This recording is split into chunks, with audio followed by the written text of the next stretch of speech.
Hey guys, welcome back to the R Squared Fantasy Football Podcast. We're back this week. It's a great Tuesday. We've got some news to go over. We're your hosts. I'm Ian. You can find me on Twitter at dynasty_IM. I'm Akash. You can find me on Twitter at YZR_fantasy. So the first thing that we want to get into after kind of another hectic week, I won't say it's as hectic as the last one, but we saw Deshaun Watson go to the Cleveland Browns. So we're just going to talk about what that means from a fantasy perspective, especially in terms of like the weapons, the offense as a whole, and what we can kind of expect if there's anything that we see that we might buy into or we think is overhyped and you should stay away. But it's the offseason, there's a ton to filter through. So I'll start with Akash. Who would you say is the biggest winner of this Deshaun Watson to Cleveland deal? As of right now, it's Amari Cooper, because before it was looking like, okay, he's going to play with Baker and the offense isn't going to be high volume or efficient. And so with his lower, over his career, he's earned a 21 to 20% target share. And so with that on this offense, it's probably not going to result in very good production. But now with Watson, we're probably going to see a more efficient offense. I doubt that they run as much as they do in previous years, because if Kevin Stefanski only throws like 30 times a game and just keeps running with Nick Chubb, he's going to get like fired or something for capping Watson. And so this is better for Amari. It's similar to what he saw in Dallas, where I don't think he's going to be a wide receiver 1 unless he catches a bunch of touchdowns, but he could totally be a wide receiver 2. Yeah, and I think you hit that on the head that Amari Cooper is the biggest winner of this deal. But I think for you as well, he could be the winner of this deal, and we still don't love him in Dynasty, whether he's the winner or not. So, because people just move him up way too highly. I saw something, I think it was on Instagram. I don't use Instagram very much for fantasy football, but I saw someone say that Watson's number 1 receiver has never averaged under 17 points per game. And yeah, that's true, but it's also because his number 1 wide receiver was DeAndre Hopkins.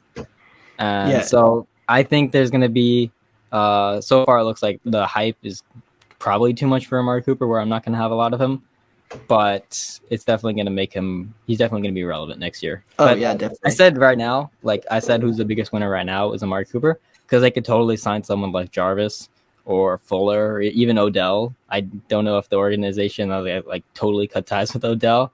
Maybe they have, but if they sign, he said he's interested in returning. I saw that before we started recording. Yeah, Deshaun Watson's a really good quarterback, and so I guess I'd be interested too if I was in his position.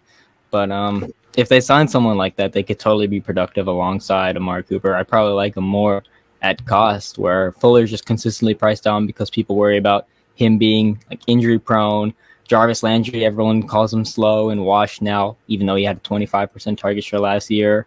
I remember looking into this because someone was talking to me about him being old, slow, and bad after the catch, where his yak per reception was like not bad at all. It was right alongside his career average and third worst of his career. Like he was worse. Like one of his Miami years was worse and one of his Cleveland years was worse, I think, off the top of my head. And then scrimmage yards over expected it wasn't the worst of his career either. And so I don't think he's washed up at all. I think people are just driving a narrative. He was in a low volume offense last year. If he returns to Cleveland and they play in a high volume, efficient offense and he continues to earn targets like he's done throughout his entire career, he could easily finish as a wide receiver 2. And if he catches a lot of touchdowns, we could see wide receiver 1, Jarvis Landry, return to form. Yeah, he's someone who earns targets, and that's what we care about. And when it comes to he's good so offense, so cheap. I got him for De'Ami Brown last week in a 1-for-1 trade, and that's a smash right there. Yeah. But just to hit on the point you said where Amari Cooper is the biggest winner, I definitely agree with you. But I also think, and you would agree with this, that Amari Cooper is the biggest winner from where he was 2 weeks ago, but it feels pretty close to lateral from where he was 2 months ago, for example. So like Amari Cooper goes to Cleveland, and yeah, it's a low volume, run first, lower TD percentage, so lower efficiency offense compared to where he was. And then Deshaun Watson comes to town, and we're likely, like you said, to see that offensive volume with passes climb a little bit. The TD percentage efficiency is obviously going to get better. But, I mean, yeah, a decently high volume passing offense with efficient touchdown numbers sounds a lot like Dallas Cowboys going. I mean, like Amari Cooper feels like Amari Cooper, if that makes any sense. Like That's right. he just feels Almost like every season, almost every season of his career, he's averaged between like 13 and 15 points per game, and that's probably the Amari Cooper we continue to see. It's yeah, like we know who he is. We don't have to make him anything he's not. it's not a bad thing. And then I Yeah. think just to add on like a few other little things for the Browns offense, like Njoku, I think is a winner technically. Like he saw Yeah. Hooper leave, which I know you'll hear us talk about like with wide receivers where like someone gets cut or something like that. We're not too big on it because good receivers earn targets and get on the field. But when we talk about tight ends, it's a little bit different because there's different ways that they're deployed, because they're not just receivers. They're blocking. So there's guys like David Njoku who have been held back a little bit because guys like Austin Hooper are running the routes or Harrison Bryant, and it's kind of like a three-headed monster despite David Njoku being decent as a receiver. His last 2 years, like if you just want to look at his last 2 years, he's got a 7 and 11-ish% target shares those 2 years.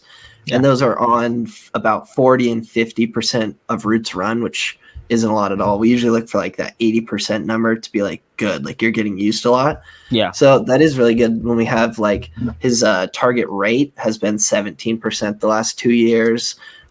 His yards per run numbers are like 123, 156 last 2 years. Like he's been a productive receiver just on low volume, plus he's getting low snaps, low deployment in the receiving game.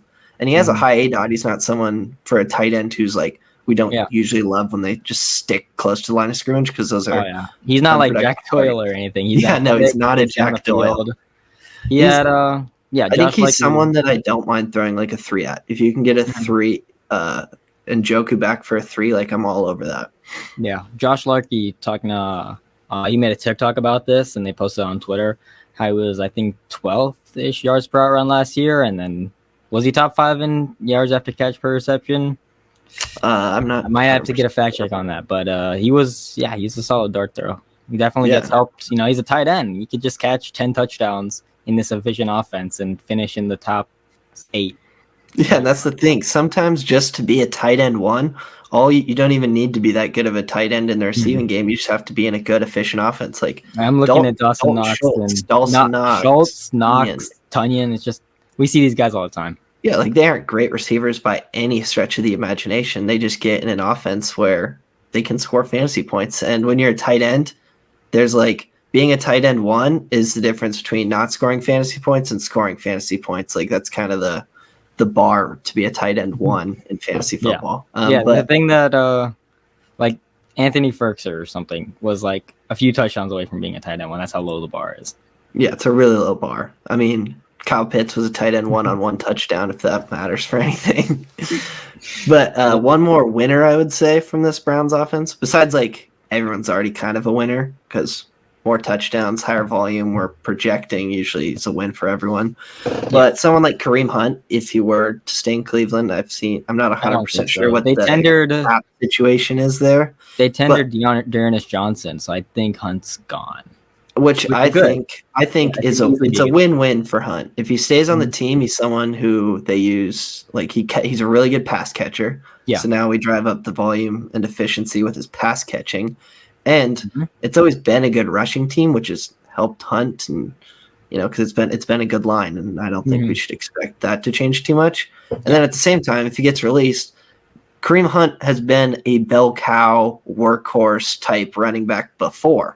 Every year that he hasn't played with Nick Chubb. Exactly. And he's someone who catches passes. Like what Leonard Fournette did last year in a good Bucs offense is 100% what we could see with Kareem Hunt when, say, he gets traded or he gets cut and a contender picks him up. Like good running backs, usually, like when they're at discounts like last year, look at Leonard Fournette, James Conner, all these guys who have been workhorses, been bell cows. They get an opportunity and all of a sudden they're RB1-ish. They're workhorses again because teams see them be workhorses, carry the load, get a bunch of yards, score a lot of touchdowns, and be productive. And then a team likes that, so they bring him in to be a workhorse for them, and they do it. And he'll probably be cheap, and he'll probably be productive. Yeah, and Kareem Hunt, I think, is one of my highest rostered running backs because of that.